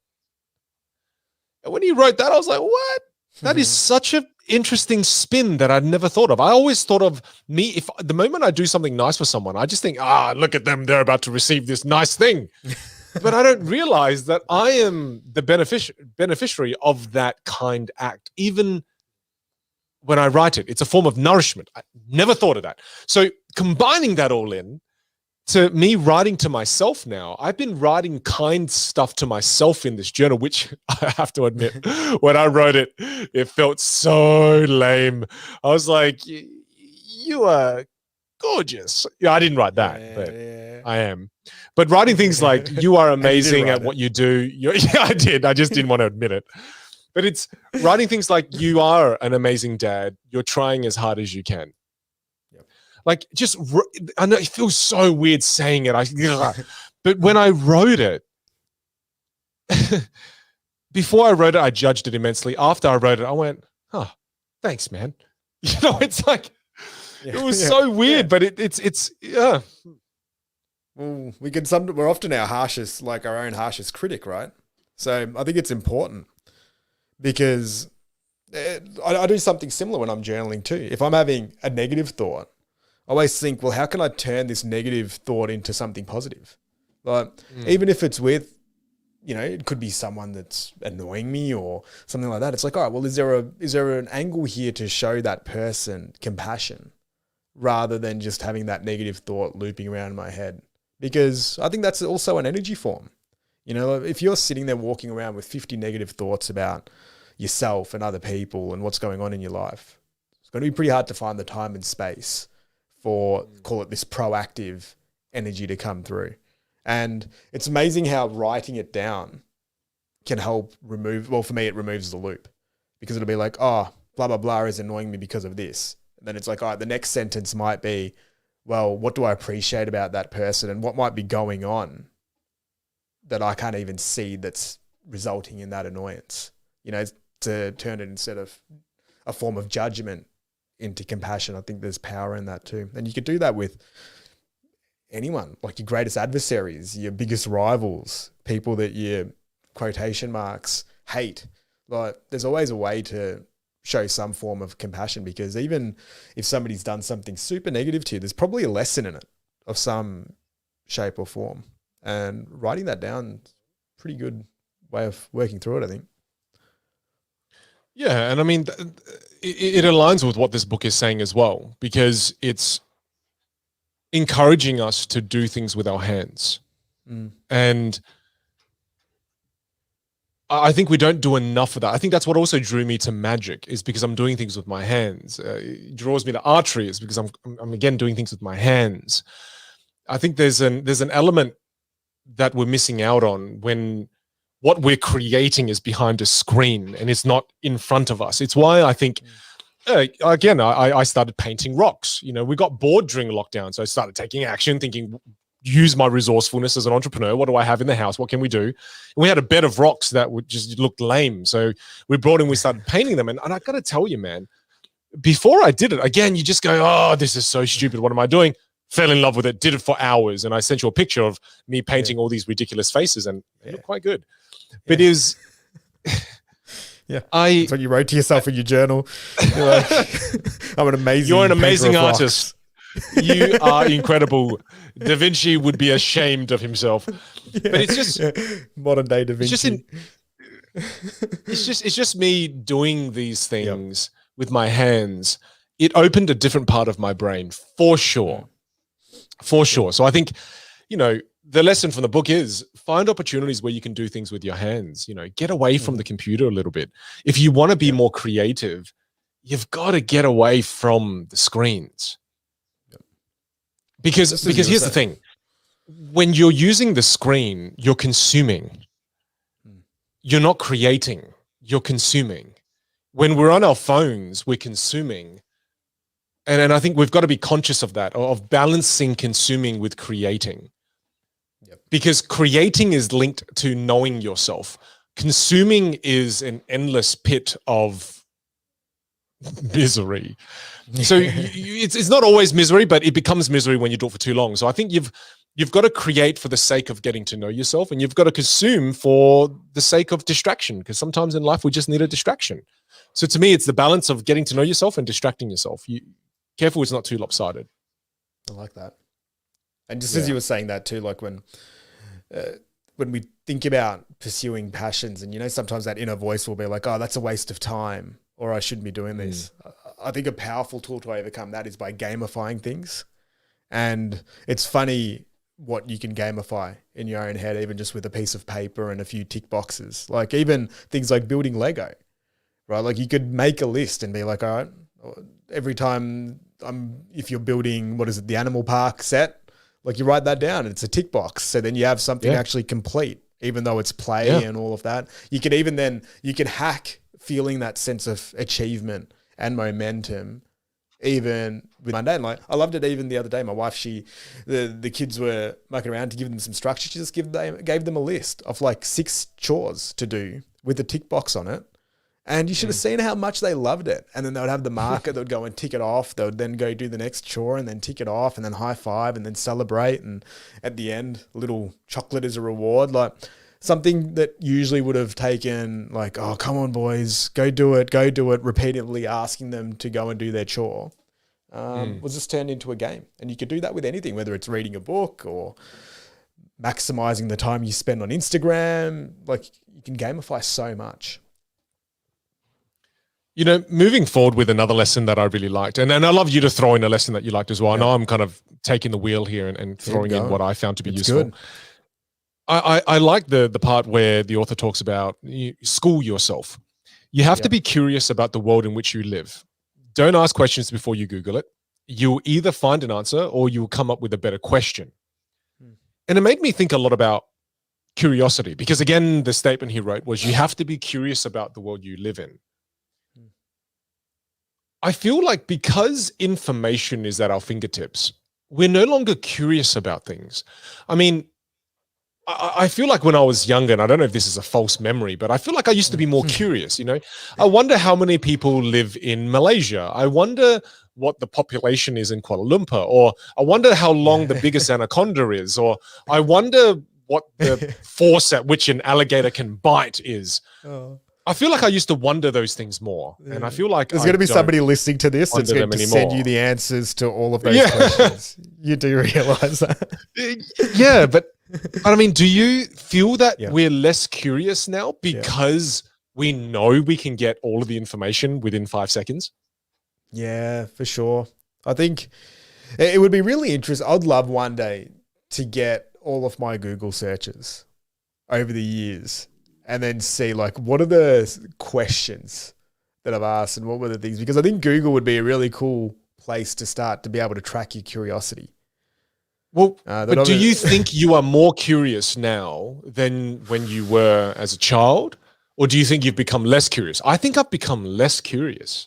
Oh, wow. For you, you have to think about it. That's interesting. For me, it's 100%. Yeah, I'm less curious. I think maybe more. I'm a pretty curious person. Yeah? Yeah. Wow. I love knowing how things work. And I think I'd say more curious because when I was younger, there was less information available.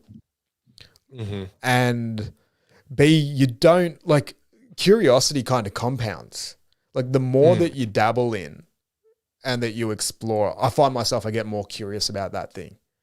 Like if I think about the 15 or 20 things that I'm curious about right now, 10 years ago, I would have had 2 things or 3 things that I was curious about. Okay. So for me, maybe it goes the other way a little bit. And I also love the fact that the information's so readily available. But I'm a huge consumer of information. Like I love it. I love like even probably more so than acting on it. I love just consuming knowledge. Like that's probably my pastime. I'd much rather than be on social media or whatever.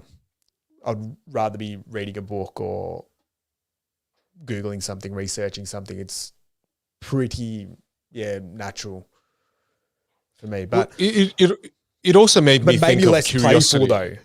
What I will say though is I'm probably still as curious, but I think when I was younger, like we've spoken about this a lot more, I was a lot more playful with the things that I was curious about.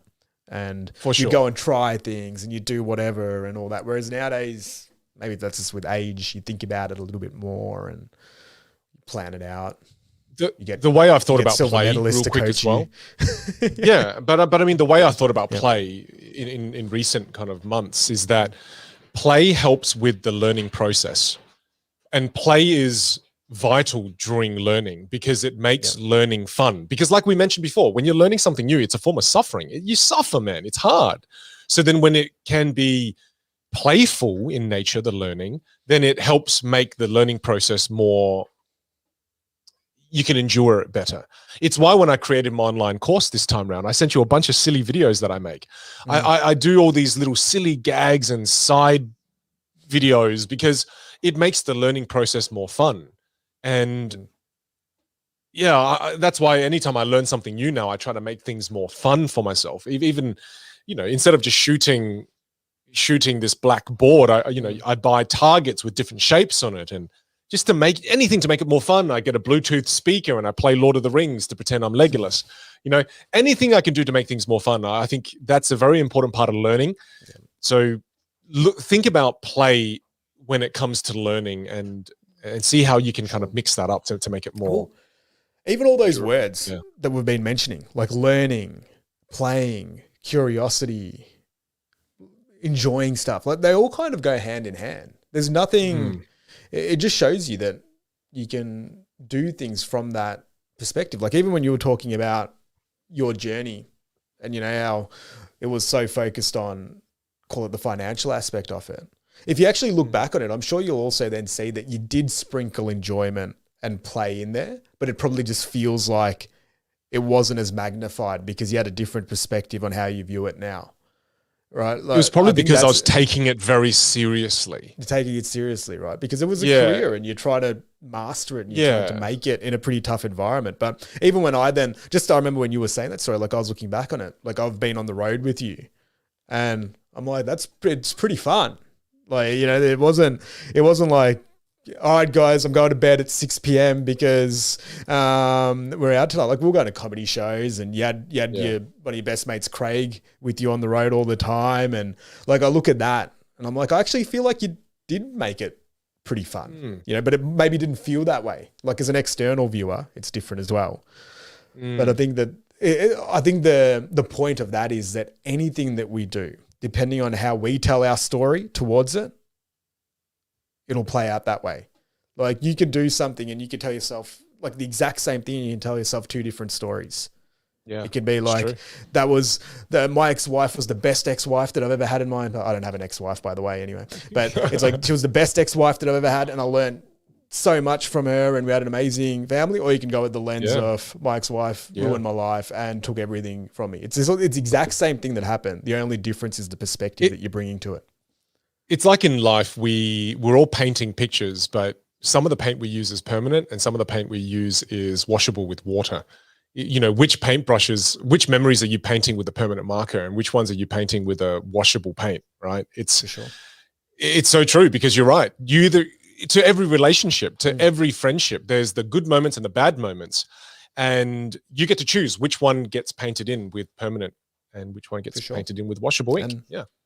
And I think it ties back to energy. You're talking about energy before and you're talking about like I think energy and emotions, like the way that we remember things are largely driven by the type of energy and probably the emotions that we had to that environment. Like you could be doing on paper, the funnest thing ever, but if emotionally something else is a blockage at that time or you're feeling angry or sad about something, you're not going to be able to enjoy it. You could be winning an Academy Award, but if you've had a fight with somebody that you really love or whatever, and you've had a falling out or you've received some bad feedback, like your memory of that experience, which could have been so amplified and positive, might be negative. So I think that's also and we're seeing that a lot with the pandemic at the moment. Like we're seeing some people are like, oh, I love lockdowns because I get to just simplify things and do my thing. And then you'll see other people and they're like, I hate lockdown. It's the worst thing ever. Like I've lost this or the opportunity there. And I think it's the lockdown's still the exact same thing, but the perspective might be different. It's true. I mean, I posted a picture of myself camping on social media and I immediately got a message in my DMs saying that I shouldn't be posting that picture of me having a good time because there's lots of people suffering. And and it was interesting because it's funny. I think we always forget that social media is just a snapshot of our lives and it's not our complete lives. You know, I mean, my family went through hard times. There were things that I lost in my business. And it's funny because we live in a world now where sometimes when you try to see the positive in the negative, you can even get shot down for that, which is pretty interesting. But I want to bring it back real quick to the curiosity component because I think curiosity can be a fuel source. And I think sometimes we think curiosity is just something that happens when something unusual happens. And, I'm curious now because of this unusual thing. Whereas you can actually use curiosity to your advantage. And I'm working with a group of mathematicians here in South Australia, teachers who are trying to inspire other teachers and students to become more curious about mathematics. And what they told me about was that usually what happens is that when you learn math, your teacher will go, here's the formula, here's the problem, plug the problem into the formula. And people never get excited about maths. Whereas what they're trying to do now is they're trying to say, here's the problem. How do you think we can solve this? So start engaging, like instead of giving them the formula straight away, they want to engage in their curiosity and go, what are the different ways in which you can solve this problem? How many different ways can you solve the same problem? Whereas when I was taught math when I was young, is that there's only one way to solve that problem. You use this formula. It's the most efficient way to solve this problem. So in math class, there was never any thinking that happened. It was just, here's the formula, plug it in. Here's the formula, plug it in. Here's the formula, plug it in. There was rarely any thinking that was done. Whereas now they're trying to get kids to be more curious by saying, hey, here's the problem. How would you approach this? That's cool. And that's such a better way of teaching because then it's teaching the kids that there are many ways to solve the same problem instead of people thinking there's only one way. And I think that is so true now because, I see these posts on my Facebook or my Instagram of people who try something and they fail and then they just don't try again because in their own mind, there's the undercurrent of, there's only one way. And if that way didn't work, there's no other way. So I think it's for sure. Curiosity is very important. We've got to learn how to foster it in our own lives. I think with learning as well, it's framing the benefit and providing context. Like it's one of the things that even I've noticed when we're doing homeschooling is that you'll see there with the kids, and even I'm struggling to understand why do they need to learn this thing because I don't understand the context of it. And then that can be very demotivating and disengaging. And the delivery is obviously pretty important as well. But I always find that even when it's a maths lesson, like if I can explain it to the kids around, all right, well, you need to learn this because when you're older, one day you're going to have to calculate this thing, and knowing your numbers and being able to add those two things. Like if you want to buy 5 video games and you only have $100 and the video game's $90, like how are you going to figure that out? Like that's why these things are really important. And then once they see the context behind it, it might change the energy and the motivation to actually then figure it out. Whereas I remember being in high school and learning about things like science and algebra and all that. And I'm like, I'm never going to use this. Like, how can I put this into my longer term memory? Well, I mean, I wish the teachers told me when I was young that mathematics is linked directly to your logic.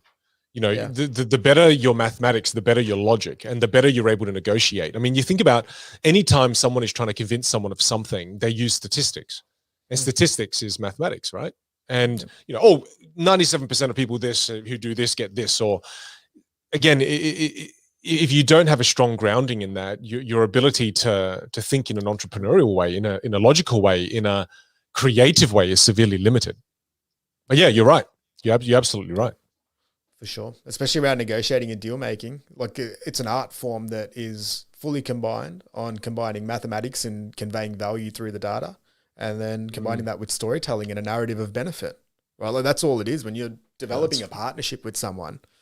It's, I'm going to do this, this, this, and this. It's going to benefit you like this. And here's the proof, which is the data and the mathematics behind it. And if you get that right, generally the chances for a deal is pretty good. Really good point. I like that. One other note I had for curiosity. There you go. Sorry, You go. one other note for curiosity, and then I'll throw it back to you. Sorry. The only other note I had for curiosity is that the reason why magic is amazing to people is because they don't know how it's done, and you are curious about how to do it. So I do the piece of magic, and if I just told you how it's done afterwards, you'd be extremely disappointed. But if I withheld that information from you, you become extremely curious, and think about the feeling you feel when you're curious. It's such a energetic feeling. It's such a beautiful feeling. Oh, your mind is, it's this wonderful experience. So I wrote that down here as well, because think about how you can create astonishment in your own life in terms of, magic doesn't just have to be with magicians. Magic can also exist in physics. It can also exist in, biology. And there's so many different areas where you can try to foster some of that curiosity and create some of that astonishment for yourself. It's like that line I was reading in the book by Tay Tidnikan as well. It's like he said, you're never lonely. If you think you're lonely, just close your eyes and listen. Listen to the birds. Listen to the insects crawling around you. Listen to the dog barking in the background. You are not alone. That is a silly statement. You are filled. You are surrounded by living creatures and beings. And, that form of astonishment is right there. It's so easy for us to feel all these things. But to me, again, I think there are many ways we can use curiosity to our advantage. So that's all I wanted to say on that. Over to you. I love it. I like it. No, just one of the notes that I had is I love this concept of, he said there was 2 steps to creating, call it, and one is called step 1, wonder at something. Step 2, invite others to wander with you. And I love that notion of even doing good work and then sharing it with people. Like that was a big takeaway in this. I've just found myself over the last few months just probably not sharing as much out there. So I think reading this book just reignited that a little bit around, okay, well, let's all get excited and curious. Like what are the things that I'm interested about right now? What am I wondering about? And then how can I then invite others to then do the same? And that's sort of what, even now, people will probably see a little bit more promotion of our podcast going out there, because I think this is one of these things where we wonder about stuff and then we share it with other people. We share what we learn, and I feel like there's something pretty cool about that. That's one of the reasons why I really love our podcast. It's a way for me to contribute and share the things I'm wondering about and learning out loud. I think that's what's really cool. It's growing out loud. We're in our mid-30s. I'm sure we're going to look back on this in our mid-40s and mid-50s and go, wow, what a bunch of meatheads. I'm sure that's going to happen, but it's cool to be able to capture the process and share it, because again, I think a lot of the times people see the end result, whereas being able to capture the way we grow along the way, I think is really cool. Hey, that's a cool tagline, the way we grow along the way. And it kind of rolls off the mouth. But anyway, okay. Well, I mean, that part of the book that you mentioned was the part where he said, people always ask him, Austin, what's the secret formula? And the secret formula to becoming successful or becoming a great artist. And he said, it's just do good work. Yeah. And it's simple as do good work and then share it. Yeah. And it sounds so simple. It kind of frustrates you when I remember the first time I heard another version of that, and, one of the podcasts we've already covered, So Good They Can't Ignore You, is a quote by Steve Martin, but also a title of a book by Cal Newport. I remember hearing that early on in my journey, be so good they can't ignore you. I hated that because it annoyed me, because it meant I had to go and be really good. And this same statement, now reading it, I fully understand it, because if you just do good work, things will happen. Momentum will build. But you have to do good work. That Steve Martin analogy. I was watching this show called The Shop on HBO. It's on maybe on Binge or Foxtel, one of those. And it's LeBron James. He brings in like 5-6 different artists, athletes, and they come in there in a barbershop and they just talk shit pretty much for half an hour. Oh wow! And that's amazing. Yeah, it's cool, pretty cool show. And there was an episode with the comedian actor Bill Hader, I think his name is. He was on Saturday Night Live, and he was talking about his journey into Saturday Night Live and coming up as a comedian and as an actor and as a director. And they were doing a Saturday Night Live episode, and he walked past the change room and saw Steve Martin practicing his monologue. And like Steve Martin's sitting there for like an hour before the show. And this is Steve Martin, one of the best of all time, doing his thing. And he's sitting there practicing, trying to get that monologue absolutely perfect. And then Bill Hader's walking past, he's like, aha, Steve Martin wasn't just born Steve Martin. Like Steve Martin works hard to be Steve Martin. And he was saying it was like a game changer for him in his career, where he realized that I just can't rock up here and just call it in. And then LeBron and a couple of, I think Jon Stewart, the other comedian that had a talk show, they were talking about it. Jon Stewart was saying that he had a 17-year career on The Daily Show. And by the end of it, he found himself like cheating the game, where they'd be like, oh, why don't you do a skit? You know, you put on a suit, we'll meet you out in the street at like 12 p.m. and then we'll go out and interview people. And then Jon Stewart's like, how about I'll just do it from home in my pajamas and we won't do any of that stuff. You know, like so his notion was like, he got to the point where even though he worked so hard to build that show up for 17 years, by the end of it, he was over it. And then LeBron was like the complete opposite. And it just sort of showcased how different his mentality is. Like even 20 years into his career, he's like, I'm still not cheating the game. He was saying that he'll watch, even when he's not playing in the playoffs, he'll watch every single game and he's still taking notes. Like he'll do his routine. He'll do his workout routines every single day. Like that mindset is still so switched on. And he was saying that, yeah, it's a really good point that when you find yourself cheating the game, even if you are a so-called expert in it, it probably means that it's coming closer to the end of the journey. And I'm like, that's a really cool viewpoint on even mastery and doing good work that I hadn't really heard before. It is. Well, and also I think you've got to appreciate that not everyone is a LeBron, right? That's why knowing yourself is so important. Because I think a lot of people suffer because they feel like, oh, I'm not a LeBron James. I'm not a Jeff Bezos. I'm not a Elon Musk. Oh, I'm a horrible person. No, it's not. If we were all like them, it wouldn't be good at all for the world. I think what's important is that we're all different. And again, it speaks to the importance of knowing yourself, right? Whether it's knowing you're not a LeBron James and it's okay that you only get to your 14 years of your career and you want to call it quits, that's great. Or maybe you are even more than a LeBron James and you've been doing it for 50 years and you still want to go. I think it's just, again, speaking to the importance of knowing yourself. For sure. And then there are outliers. Like even in absolutely that show, when they're sitting there and they're speaking about LeBron, and there's other basketball players, NBA players in there that he's played with that are in the top 5-10 players in the league. And even they kind of sit there and they're like, well, we're just programmed a little bit different. Like LeBron is a once in a lifetime type of player, whereas we're pretty bloody good. We're stars in our own right, but we're not at that level. We don't have the mindset. And they were saying it like he can access a different part of his brain where he can lock in for longer. Whereas other people will get distracted. They won't be able to go all in on something for 20 years. You know, I think it's a pretty hard thing to do.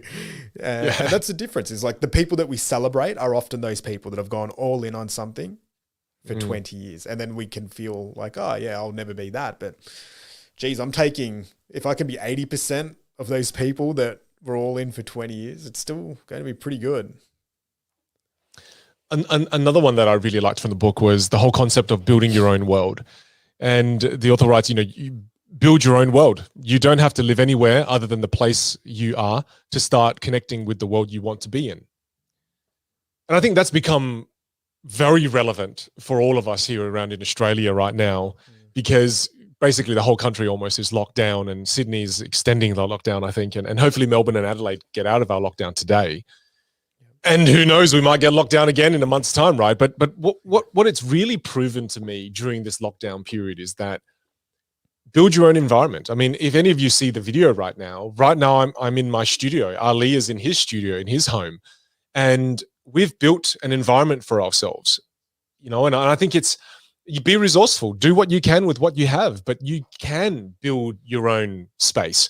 I've got my archery stuff hung up. I've got some of my camping things hung up to inspire me, because those are the things I really am into right now.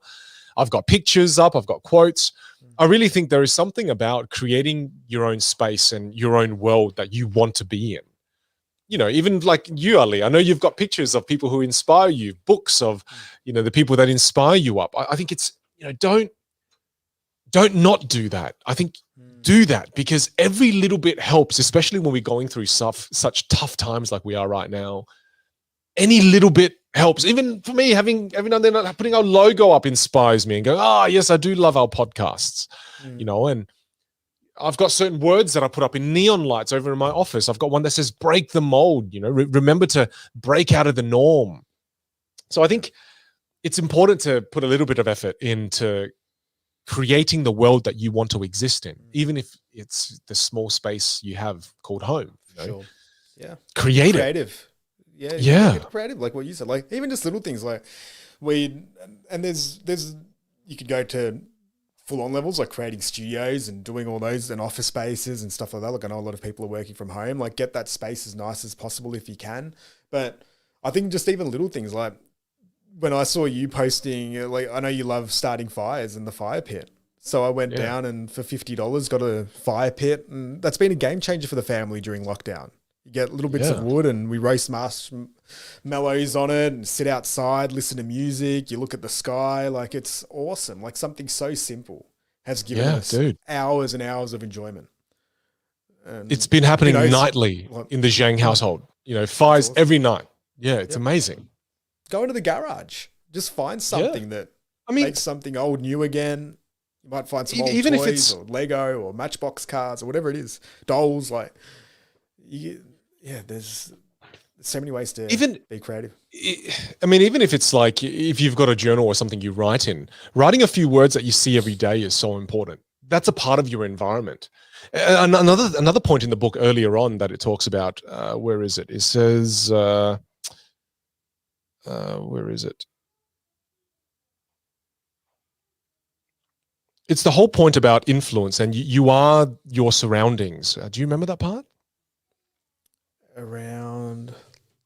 Yes, like there was a bit that just reminded me of you that spoke about you're the average of the 5 people you surround yourself with. Yeah, that was the part I'm referring to. I can't find I would love you to speak to that. So in this book it talks about, I think look at the 5 inspirations around you, whatever. But I would love you to speak about that concept, because I know you teach this in depth. Well, it's to me, the reason why and again, talk about stealing from other people. The quote that I use, you're the direct reflection of the top 5 people you spend time with. That is a quote from Jim Rohn, who I think was one of the people who originally put it in that way. You know, there's another one, I think, birds of the same something flock together. Chimps theory. There's so many different versions of that. And it's because it's, to me, a universal law. You know, it genuinely is a universal law. And in the book, the author also references studies where they've done statistic research where your income is most likely the average of the 5 people that you spend time with, you know, or close to it. And the values you have are the average of the 5 people, their values that they have around you. And I kind of use that strategically. Again, now that I'm doing archery, I've updated my top 5. There's an archer in there, right? I think there's a danger in keeping the same top 5 throughout your life, because then you're not strategically using this universal law to your advantage. It's very easy to keep the same people in your top 5. It's very easy. And please, I'm not talking about your friends. And this is a strategic top 5 that you've formulated to help you achieve the things you're going after in your life. And it's very easy to keep the same top 5 because it's convenient. But for me, as I change goals, I like to bring different people into my top 5. Like right now, I'm hunting for a camping enthusiast to bring into my top 5.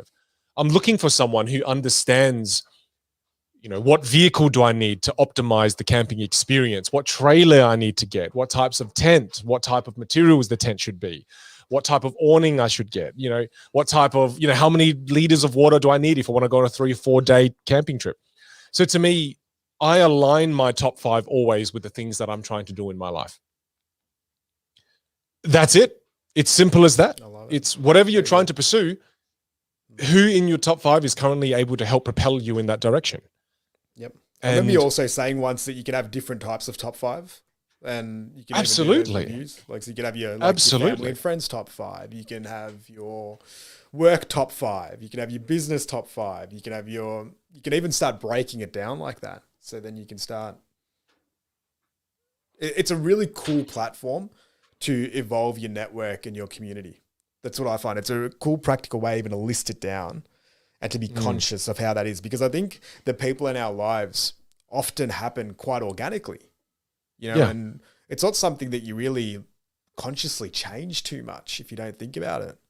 And it is a game changer. Like I remember you saying it, like the example you used to use was when you were a magician, right? Like if you were sitting there and showing, you can't learn how to become a better magician from your 5 school friends, right? You need to go to an environment where there's going to be 5 other magicians that are very expert in their field, so you can then learn from them, and they're also then experiencing the same thing. It's the same with like entrepreneurship.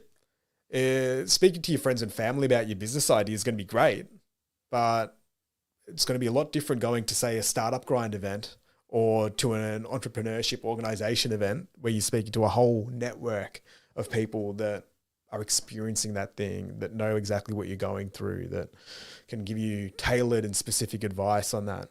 I think there's something very special in that. It's cool. It's just one of those things where I think when people don't fully grasp the power of it, it's very easy to just listen to and go, oh yeah, that's cool, but then just never do anything about it. I have so many examples. I love to barbecue food. I used to barbecue food myself just with watching YouTube videos, didn't really change or alter my top 5. Then I went and did a masterclass on how to barbecue and momentarily for 2 days had an incredible person who barbecues from Texas teach myself and a few of my friends how to really barbecue. And then I cooked a brisket over the weekend that I sent you a photo to as well. I sent you all these photos.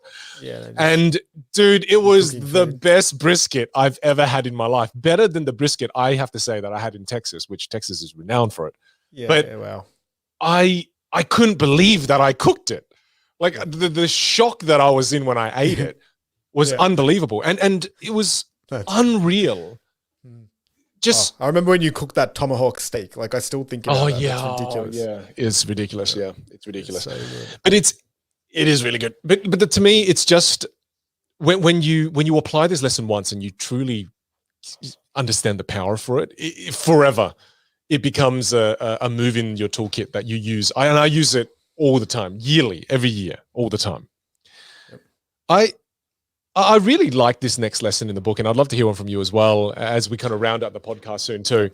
But I like the lesson, be nice. The world is a small town. You're only going to be as good as the people you surround yourself with in the digital space. That means following the best people online, the people who are way smarter and better than you. It's true, nourishment is not just food. Nourishment is the words that people say to us. It's the people we follow on social media. So choose your nourishment wisely and be nice. I love that. It's so simple and straightforward, but just be nice. I love it. What's the final one you want to bring on? Oh, actually, I've got one more, but I'll let you bring one on before I throw one more. I'll do my last one. I think the example of Jerry Seinfeld, and how he used a calendar to streak his mastery, call it, of comedy. That's one that really stood out. We heard about that in Atomic Habits too, I think. Yep. It's one that's always used. And there's a documentary with Seinfeld where he goes through it. And I still remember it at the start of the documentary. He's in a New York street, and he's got all of his yellow pages where he's written his jokes, and it completes that. They've put it across the whole road. It's a street worth of notes. That's how many jokes that he's written down, and it just highlights his commitment to mastering his craft. And I remember him speaking about that in that documentary as well, where he just had a calendar, and he's like, I just make sure I don't miss a day. Every day. there's a component of working on my craft. And then I think in Still Like an Artist, it has a really cool little graphic in the book where it shows you just like a simple cross type of scenario that you can draw on any piece of paper that just has the date and then you put a cross on it. And what a really cool way to lock in a habit or to move towards some sort of outcome. They speak about writing a book, for example. If it's really hard, and even me and our team at the moment, we've been speaking about this a lot. Like we've got some pretty big goals that we want to achieve this year. And we speak about the elephant. Like if we look at it just as a whole, it's an absolute elephant. Like there's no way we're going to be able to eat the elephant all in one bite. Like it's overwhelming. It's hard to do it. But if we start really breaking it down using tools like Asana, and you break down those 5 or 6 goals that we've got into 500 different action items, and you sort of sequence those over a 9 to 12 month period, it ends up being 2 or 3 things every single day. And we'll end up hitting those 500 items that we need to. And I think that's a really cool way of doing this as well, because if you're out there and you want to write a 1-hour comedy special or write a 400-page book, it's pretty overwhelming when you look at it as a whole. But if you need to write 1 page a day for a year, that's probably a little bit more manageable. Same thing happened when I was writing down my goals for my online course I want to release, right? That I'm going to release pretty soon. And it's the whole, that online course revenue model. I was writing down my goals of $300,000 or $500,000. And when you look at it, you go, oh, is that realistic for just that income stream? And then when you break it down, you go, that's selling 3 to 4 courses a day. Yeah. And you'll hit it, and all of a sudden it becomes more manageable when you break it down. Yep. I would like to end with the last one, just be boring. It's the only way to get work done. I like that. It takes a lot of energy to be creative. You don't have that energy if you waste it on other stuff. Eat breakfast, do some push-ups, go for long walks, get plenty of sleep. Neil Young sang the song, "It's better to burn out than to fade away." He says it's better to actually burn slow and see your grandkids. but that little passage I liked, because I really connect with that now. I really connect with the burn slow and see your grandkids. And also I really connect with be boring, because boring is a part of the fuel that is needed to create creativity.